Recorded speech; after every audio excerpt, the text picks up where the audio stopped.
좋아요, 구독!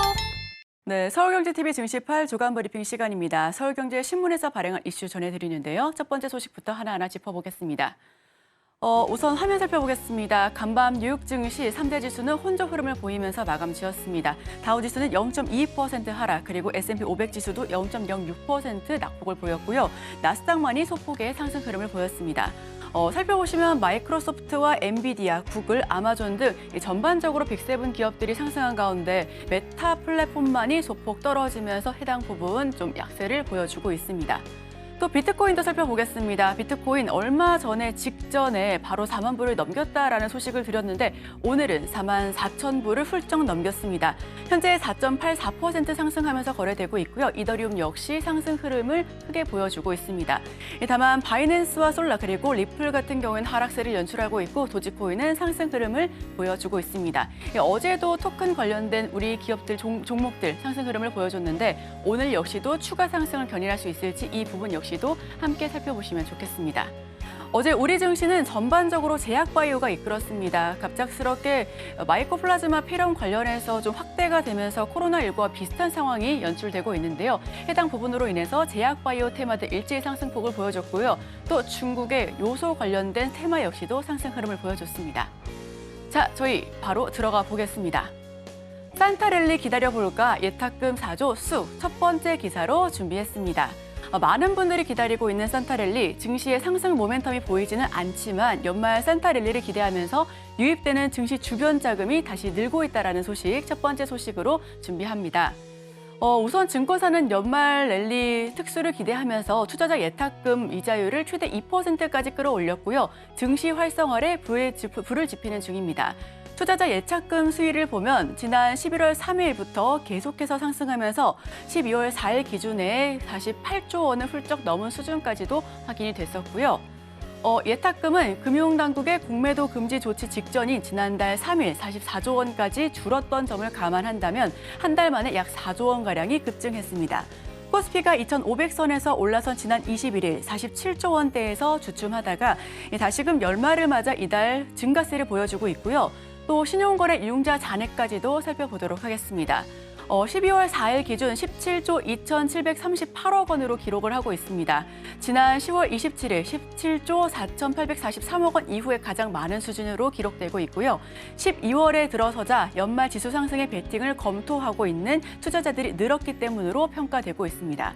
거래 대금도 살펴보시면 실제 공매도 금지 이후 한동안 반토막이 났었던 거래 대금.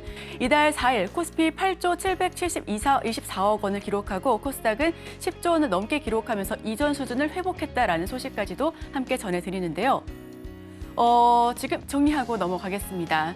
예탁금이 2달 만에 최대폭을 기록하고 있습니다. 다만 신용융자도 증가하고 있고 연말 상승에 베팅하는 부분들 크게 늘어나고 있다는 부분까지도 함께 지켜보시면 좋을 것 같습니다. 연말 특수를 노린 증권사도 이용률을 높이기 때문에 해당 부분 역시도 살펴봐 주시면 좋겠습니다. 네, 다음 소식으로 넘어갑니다. 천문학적인 지원 유혹하더니 공장 늦어지면서 수급 차질 불보듯 지금 해당 소식 두 번째 소식으로 전해드리는데요. 수십조 원에 이르는 보조금을 앞세워서 반도체 기업을 유치했던 미국과 유럽연합. 다만 잇따라 미온적인 태도로 급변하는 바람에 글로벌 반도체 시장 판도 변화에 긴장감이 설고 있습니다. 살펴보시면 반도체 지원법, 조 바이든 미국 행정부가 대중국 새 반도체 공급망 재편을 위해 추진했고요. 도입 1년이 지났지만 아직까지 보조금 혜택을 공식적으로 확정받은 기업이 없습니다. 미국만 혜택을 몰아주는 게 아니냐라는 지적도 나오고 있는데요. 당장 미국의 전체 보조금 중 최대 40억 달러가 인텔의 군사용 반도체 생산 지원에 투입될 것이다라는 관측이 나오고 있습니다. 미국 반도체 기업들 자국 기업에 더 많은 지원을 해달라라며 정부를 압박하고 있고 지금 현재 미국 정부 재정 자체가 불안정한 상황입니다. 아무래도 러우 전쟁, 이팔 전쟁 등에 따른 천문학적인 돈을 쏟아부었다라는 변수가 함께 적어 있고요. 또 매년 셧다운을 위기로 겪을 정도로 함께 이슈 역시도 체크해보시면 좋겠습니다. 다만 우리 기업 입장에서는 갑자기 그러면 어떡하냐라는 부분 역시도 나오고 있는데요.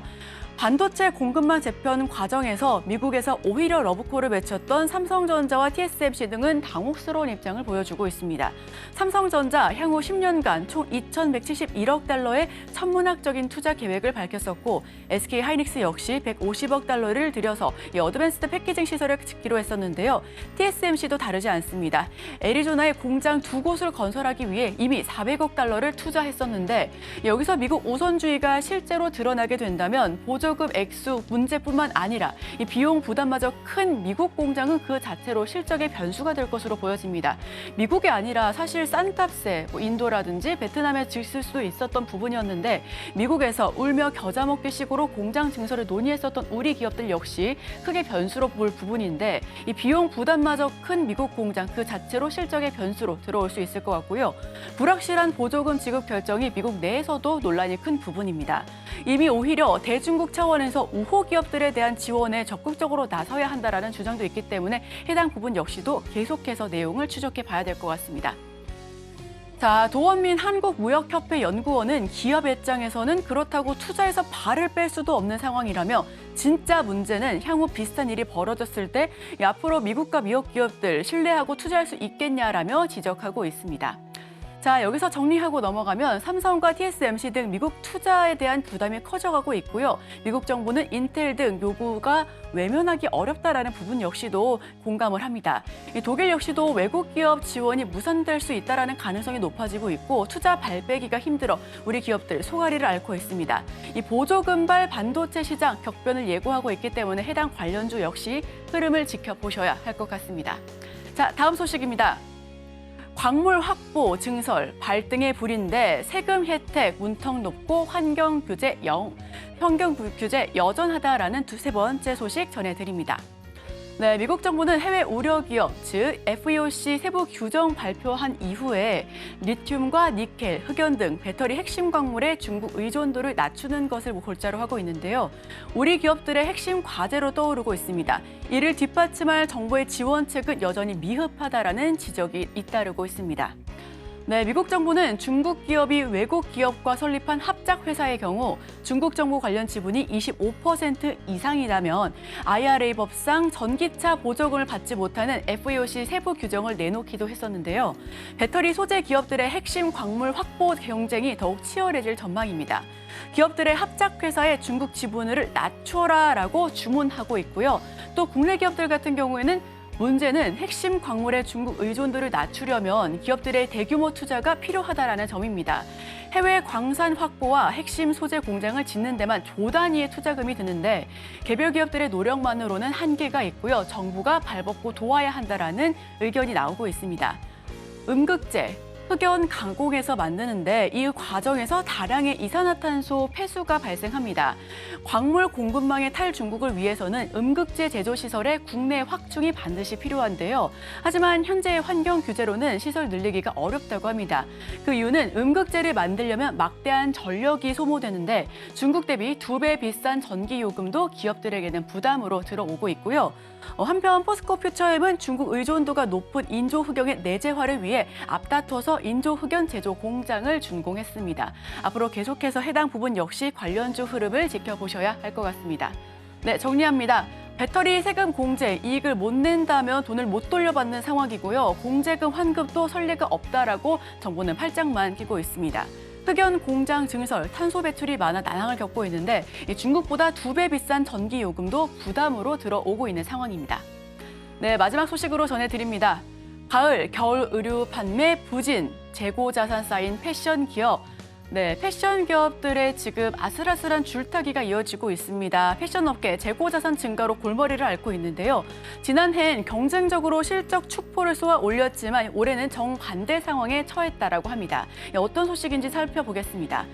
지금 일제히 재고 자산이 증가했다는 F&F 그리고 한섬, LF, 신세계 인터내셔널 모두 재고 자산이 증가했다라고 하는데 전년 동기 대비해서 20% 넘게 올랐고요. 한섬 역시 17% 증가, LF도 14%, 신세계 인터내셔널 5% 넘게 껑충 뛰었습니다. 계절적 성수기라 불리는 그런 가을, 겨울 영향이 전혀 없다라고 판단되고 있고요. 단가가 높은 상품이 주로 팔리는 지금 현재 시점, 예년보다 사실 날씨가 춥지 않다라고 합니다. 특히 고물가 영향으로 소비 심리 역시도 위축되고 있는데 기업들의 발빠른 대응이 오히려 독이 됐다라고 하는데요. 그 이유가 뭔가 해서 살펴보니 올해 들어 원자재 수급이 불균형 상황이 지속되기 때문에 생산 시점을 이전보다 약 2개월가량 앞당겨서 생산을 시도했다라고 합니다. 다만 4분기 판매 전망 역시 해당 부분으로 인해서 낙관적이지가 않고요. 10월 소비자 물가지수 전년 동월 대비 3.8%대를 기록했습니다. 지난 3월 이후 7개월 만에 최대폭으로 올랐는데 특히 의류, 신발 소비자 물가지수는 올 10월 8.1%나 넘게 껑충 뛰었고요. 지난 1992년 2월 이후 약 30년 만에 최대폭의 상승률을 기록했다라는 소식입니다. 패션 기업들의 재고 자산은 수익성에 영향을 미치기 때문에 재고는 즉 곧 관리 비용 지출로 이어지기 때문에 지금 3분기보다 4분기 실적이 조금 더 악화될 수 있다라는 가능성이 분명하고요.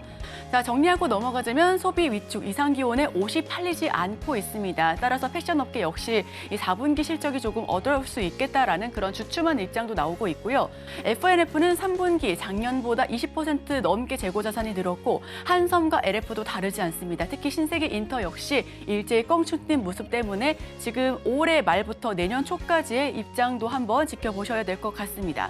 자, 그럼 저희는 바로 이어서 오늘의 일면을 통해 전문가 의견까지도 덧붙여서 관련 쪽까지 살펴보도록 하겠습니다. 서울경제TV와 끝까지 함께 하시죠. 좋아요, 구독!